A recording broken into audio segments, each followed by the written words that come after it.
पातेलं तापवायला ठेवलेलं आहे. तर त्याच्यात आपण आधी मटकी शिजवून घेतोय. त्यात थोडेसे जिरे घालतोय आपण.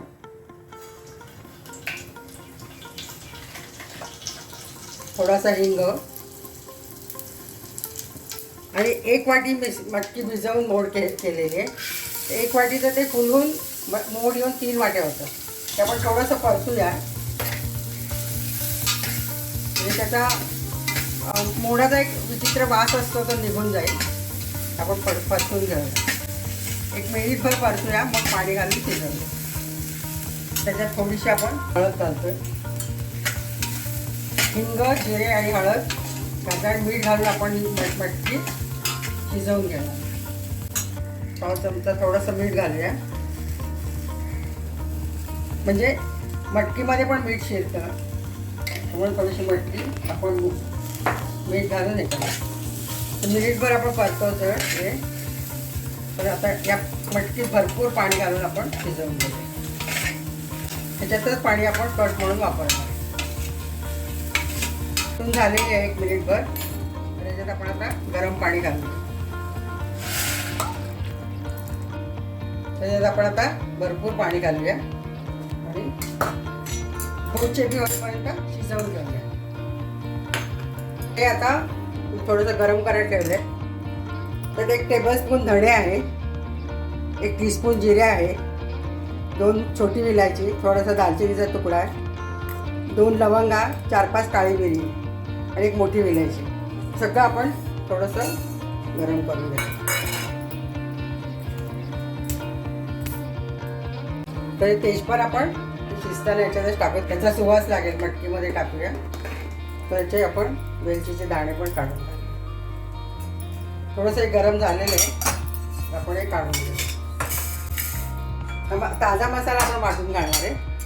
ते जास्त चांगलं होतं. तर थोडंसं खोबरं पण आपण थोडंसं तेल घालून परतून घेऊ. मिसळपाव बनवते आहे.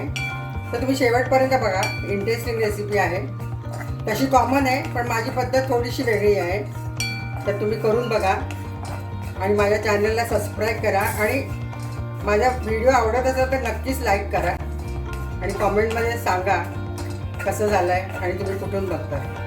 थोडंसं हे आपण लालसर होईपर्यंत परतून घेऊ. आता भाजून झालेलं आहे तर ते आपण काढून घेऊ. आता परत आपण तेल घालूया. तर आपण कांदा घालू. कांदा एकदम बारीक चिरून घेतलेला आहे. 1 मोठा कांदा आणि 1 टोमॅटो घेतलेला आहे. आपण हे सोनेरी रंगावर परतून घेऊया. तोपर्यंत इकडे मटकी पण शिजते.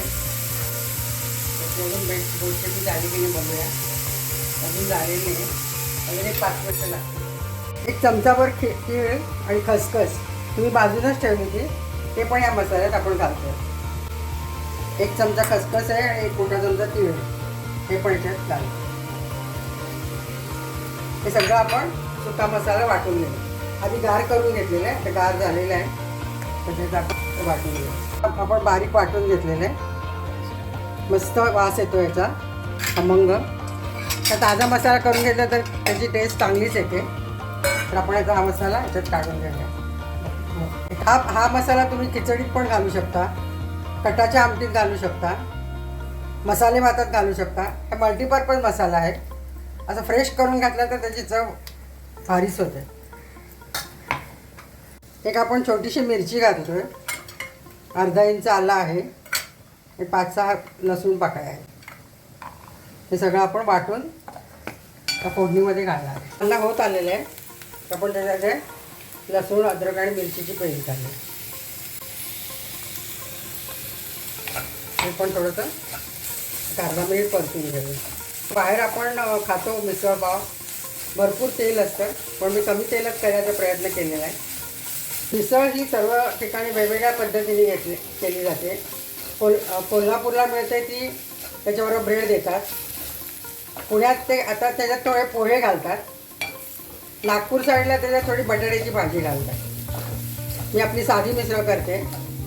ही ब्रेकफास्ट रेसिपी आहे किंवा तुम्ही संध्याकाळच्या जेवणात पण खाऊ शकता. हा रस्सा एकदम भारी होतो. तुम्ही पाटवडी रस्स्यात पण हा रस्सा वापरू शकता. त्याच्यात आता हे कांदा झालेला आहे, तर त्याच्यात टोमॅटो घालतो. कोणी कोणी टोमॅटो घालत नाही, पण मला आवडतो टोमॅटो घातलेला. ते टोमॅटो शिजायला मदत होईल म्हणून मी एक अर्धा चमचा मीठ घालतो. तोपर्यंत आपण मटकी शिजली असेल ते बघून घेऊया.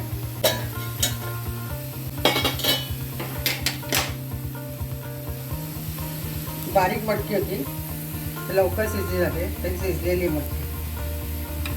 टोमॅटो साधारण मऊ झालेला आहे, तर त्याच्यात आपण आता मीठ घातलेलं आहे.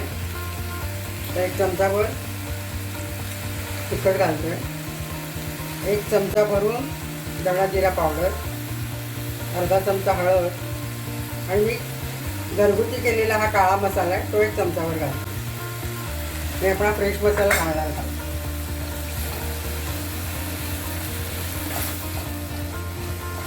त्याच्यात थोडीशी आपण कोथिंबीर पण घालतोय.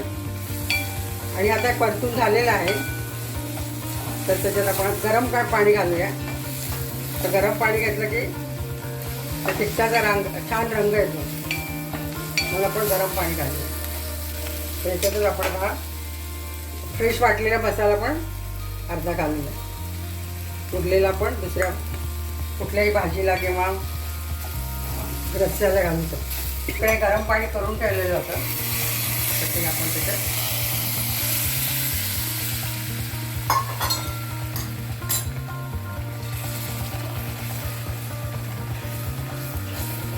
मस्त रंग आलेला आहे आणि खमंग वास दरवळला आहे घरभर.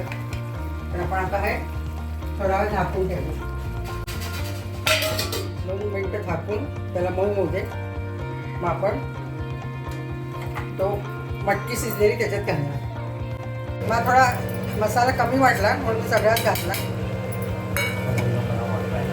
तर त्याचा खमंगपणा पण वाढेल, जास्त मसालेदार होईल. ते तेल सुटलेलं दिसते तुम्हाला, बघा असं मसाल्याला तेल सुटलेलं आहे.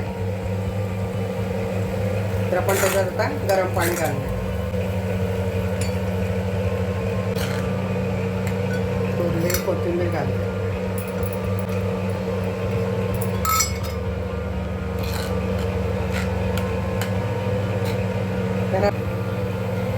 तर आपला हा कट तयार झाला आहे. याचं जर आपण मटकीचं पाणी घालतोय, आपण मटकीचा स्टॉक म्हणू शकतो.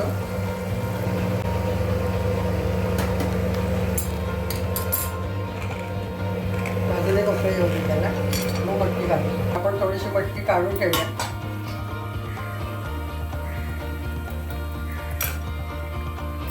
तरी तल्ली तयार झाली आहे, तर मग आपण हे त्याच्यात ही मटकी घालू शकतो. आपली मटकीची उसळ तयार झालेली. आता तुम्ही मूग मटकी दोन्ही घालू शकता, पण जनरली मटकीच घालणार. मटकीची टेस्ट चांगली येते. आणि आता आपण ती थोडी 5 मिनटं उकळल्यावर आपण सर्व करूया. आपली तर्रीदार उसळ तयार झालेली आहे. त्यात आपण तीळ खोबरं हे घालतो, त्याचं पण तेल सुटतं आणि तेल पण घातलेलं आहे. तर आपली मस्त मिसळ तयार झालेली आहे. तर आपण सर्व करूया.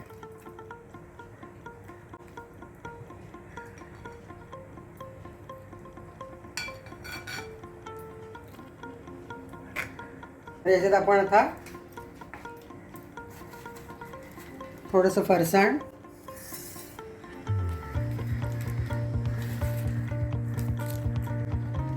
चिरलेला कांदा,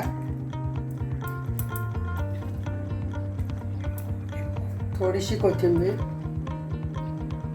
थोडं लिंबू पिळूया.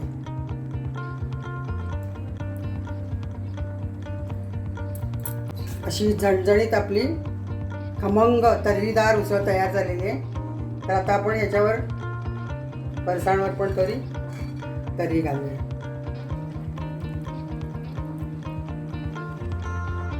तिखट मीठ तुमच्या अंदाजानुसार घालू शकता. तर हे फरसाण आणि कांदा लिंबू तुम्हाला पाहिजे तितकं घालून घेऊ शकता. ही मस्त खमंग तर्रीदार मिसळ तयार झालेली आहे. तर तुम्ही करून बघा. केल्यावर मला सांगा कसं झालं ते. तर तुम्ही कमेंट करा आणि माझ्या चॅनलला लाईक करा, मला सबस्क्राईब करा.